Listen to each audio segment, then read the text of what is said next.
Who can and should the Mets pivot to this offseason in the event that Juan Soto signs elsewhere? We'll get into just that right here on the True Mets Talk podcast.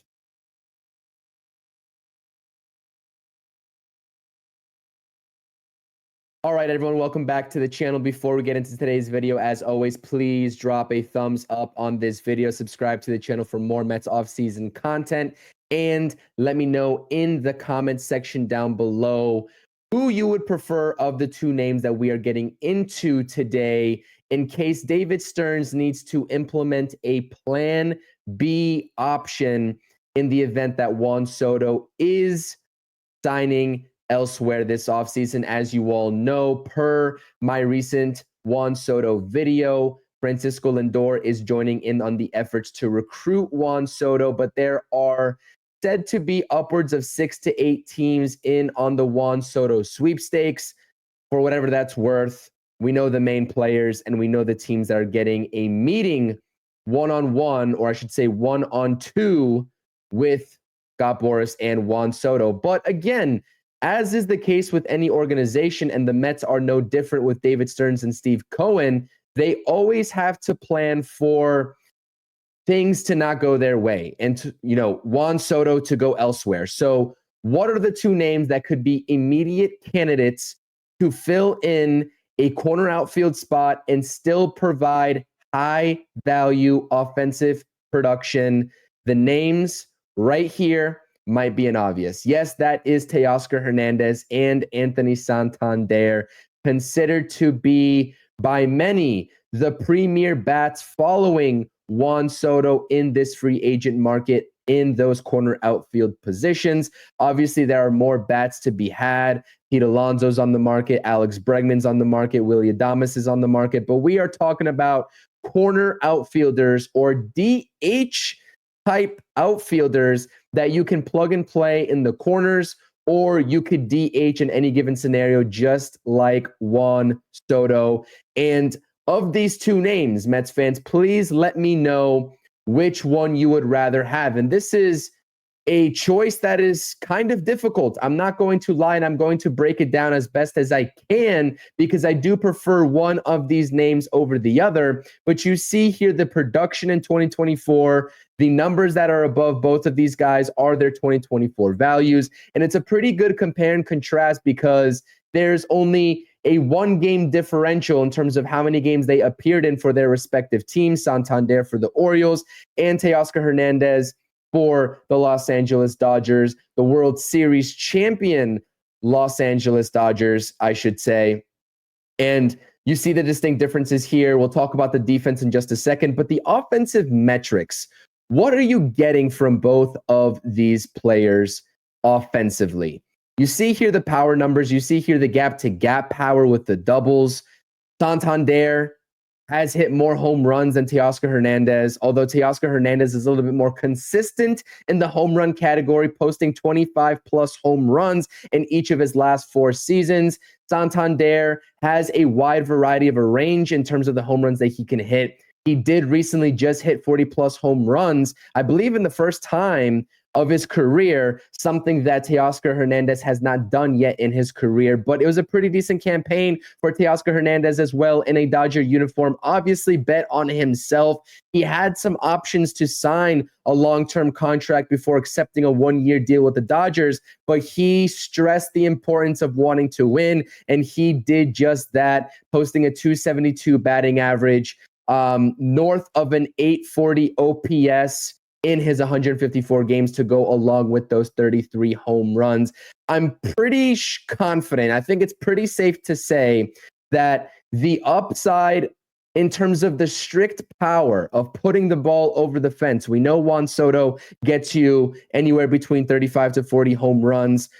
You know that Juan Soto gets on base at a very high clip each of the last 3 seasons, posting north of a 400 on base percentage, which is absolutely unbelievable.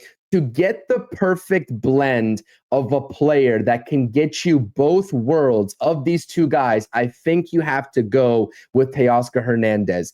Yes, there are certain advantages that you could receive if you sign Santander and if you prioritize Santander. One is the strikeout rate. Santander does not strike out nearly as much as Teoscar Hernandez. That's something that I even talked about with Teoscar Hernandez last offseason when I was making the case for the Mets to go ahead and sign him before he inevitably ended up a Dodger. And the second advantage you would get with Santander is that he has played an extremely small sample size of first base, but he does have that experience in any event that Pete Alonso does walk and the Mets are looking for another first base option. Now, I'm not sitting here and trying to sell you all on the fact that Santander is going to be a regular first base candidate should he be a New York Met, but it's always good to just bring someone into the doors that does have that experience and can mold into more of a consistent first base figure should your team need that in the future as a backup option, so to speak.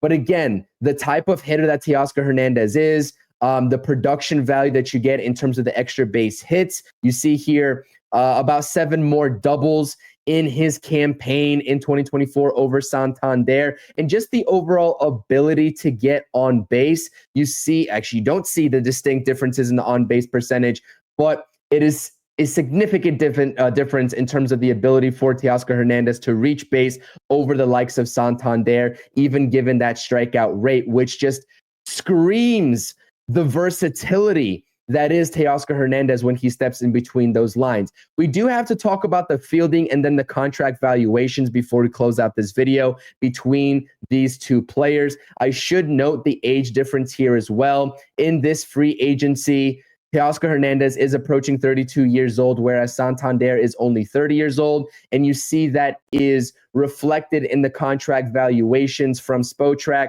Teoscar Hernandez valued at 3 years, worth just north of $71 million in his next contract, versus Santander, a little bit lengthier, 5 years, worth just over $88.5 million, around 88.7, which I think is a pretty cheap price point. And I think they undersold Santander just by a little bit. That would equate to just over a $17 million AAV. And I definitely think with his power production and just the lack of options for corner outfielders, with his capability power-wise after Juan Soto, he's definitely in line closer to what Teoscar Hernandez is valued at, being over $23 million AAV. So I do think Spotrac's algorithm was just a little bit off right there for Santander's projection, in my humble opinion. But let's take a look at the defense, because you are not going to get any sort of premier defensive production from either of these guys, which is okay if you're talking about plan B options to Juan Soto, because you're not even going to get that kind of defense from Juan Soto himself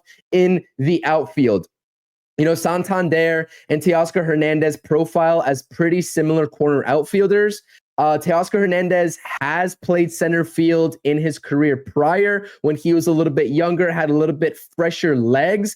Back in 2021, that was the last time that he appeared in a game at center field for the Toronto Blue Jays, if I'm not mistaken, whereas Anthony Santander is a strict corner outfielder. And again, with that extremely small sample size at first base. The defensive runs saved category for both of these guys are pretty similar. In 2024, Santander posted a -7 DRS, whereas Teoscar Hernandez posted a -8. And the range value for these guys is just not great defensively. I think Santander has Teoscar Hernandez beat by just a little bit. You're talking about above average, slightly, maybe to just average arms in the outfield. Again, nothing about these two players is going to scream any sort of value defensively for your team. And that's just a simple fact of the matter, in which case makes them a viable option as well, depending on what the Mets do elsewhere in the outfield, whether they go internally or externally for center field, to put these guys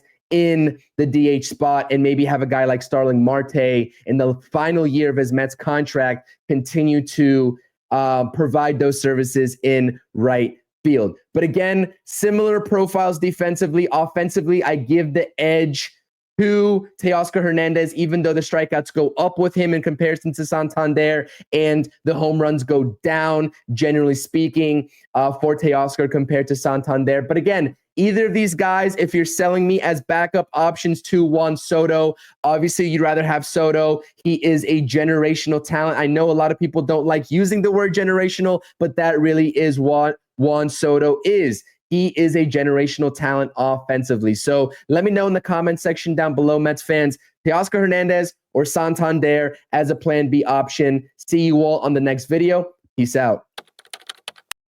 Thank you for watching the True Mets Talk podcast. Make sure you're tapping on that notifications button and checking out all the latest content on the channel. Thank you.